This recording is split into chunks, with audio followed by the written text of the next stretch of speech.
شاری فلۆرانسا لە ئیتالیا بووە و جێگەی کە بۆ یەکەم جار سەرکردەیەکی کورد خەڵاتی پێگاسۆی زێڕینی تێدا وەرگرت. ئەو سەرکردەیەش کۆسرات ڕەسوڵ عەلی بوو. ڕۆژی 13 دیسێمبەر لە ناوهۆڵی پێگاسۆدا لە سەرۆکایەتی هەرێمی تۆسکانا بە ئامادەبوونی سەرۆکی هەرێمی تۆسکانا و لە بەردەم ژمارەیەکی زۆر لە میوانانی ئامادەبوودا ڕێز و وەفا بۆ کۆسرات ڕەسوڵ عەلی دووپاتکرایەوە و خەڵاتی پێگاسۆی زێڕینی وەرگرت.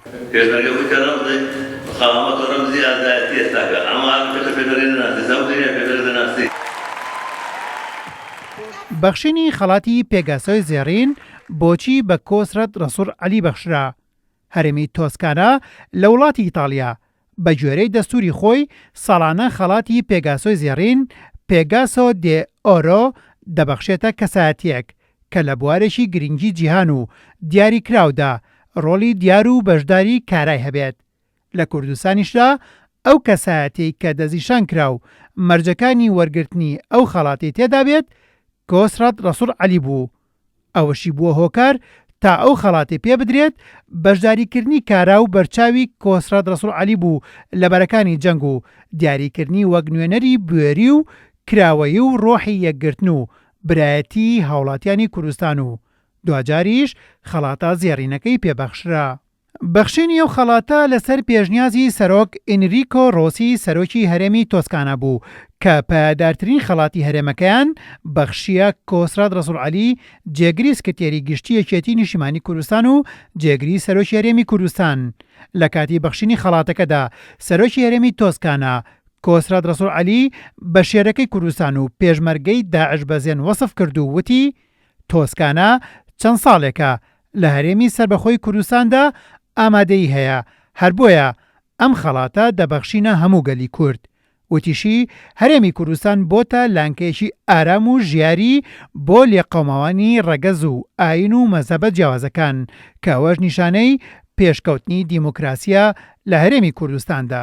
بەخشینی ئەو خەڵاتە لە ناوخۆ دەرەوەی جیهاندا کاردانەوەی زۆری بەدوای خۆی داهێنا و کەناڵەکانی ڕاگەیاندن و ڕۆژنامە و بڵاوکراوە ناوخۆی و جیهانیەکان و تۆڕەکانی کۆمەڵایەتیشی بەخۆیەوە سەرقاڵ کرد و هەریەکان بە دەستکەوتێکی گەورە ناوزەندیان کرد. بە تایبەتی ڕۆژنامەکانی ئیتالیا گرنگی زۆریان بەو خەڵاتەدا کە بە کۆسرات ڕەسوڵ عەلی بەخشراوە.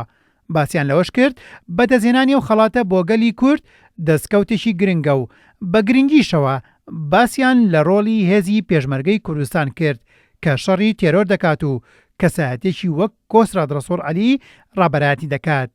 باسکردن و گرنگیدان بەو خەڵاتە لەلایەن ڕۆژنامە جیهانیەکانەوە بۆ دەگەڕێتەوە لە ساڵی 1993ەوە کە بۆ یەکەم جار ئەو خەڵاتە بەخشرا تا ساڵی 2016 23 سەرکردە و سەرۆکی وڵاتان و کەسایەتی هونەری و ئەدیبان و ڕۆشنبیران ئەو خەڵاتیان پێبەخشراوە.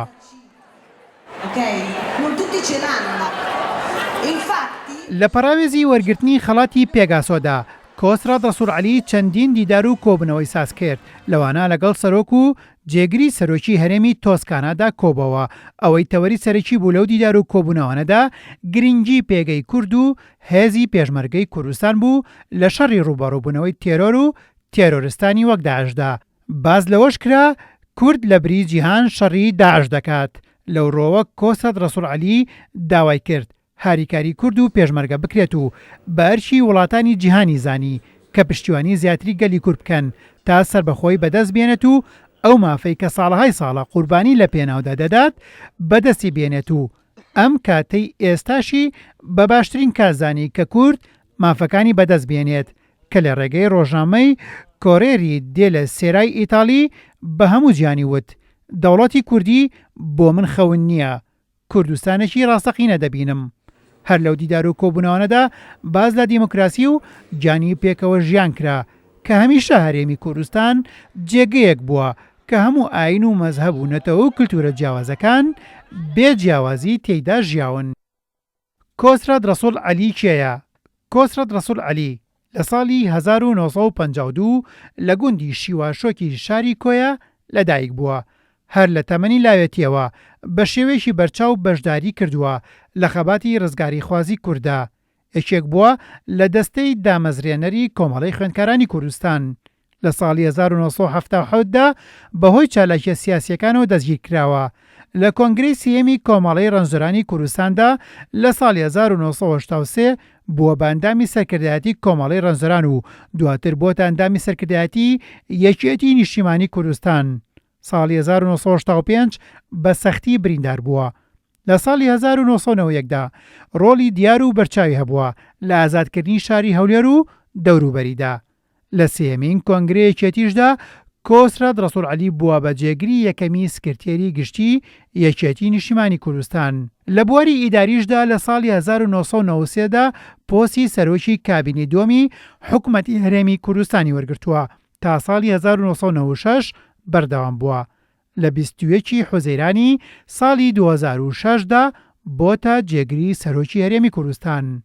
کۆسرەت ڕەسوولعەلی پاش زیاتر لە 35 ساڵ خەبات و تێکۆشان لە جەنگی ڕوبەڕووبوونەوەی تێرۆردا ڕۆلی سەرەکی هەبووە و وەک پێشمەرگەیەکیش دەور و کاریگەری بەرچاوی هەبووە لە بەرەکانی جەنگدا. لە هەمان کاتیشدا ڕۆلی هەبووە لە گیانی پێکەوە ژیان و برایەتیدا کە هەموو ئەمانە وای کرد کە خەڵاتی پێگاسۆی زێڕینی پێ ببەخشرێت و وەک ئەوەی سەرۆکی هەرێمی تۆسکانە ڕایگەیاند ئەو خەڵاتە بۆ گەلی کورد و قارەمانەکانی گەلی کووردە کە شەڕی تێرۆر و تێرۆرستان دەکەن. Quel presidio di libertà, di tutela dei diritti umani. Grazie. Ragazzi, il popolo curdo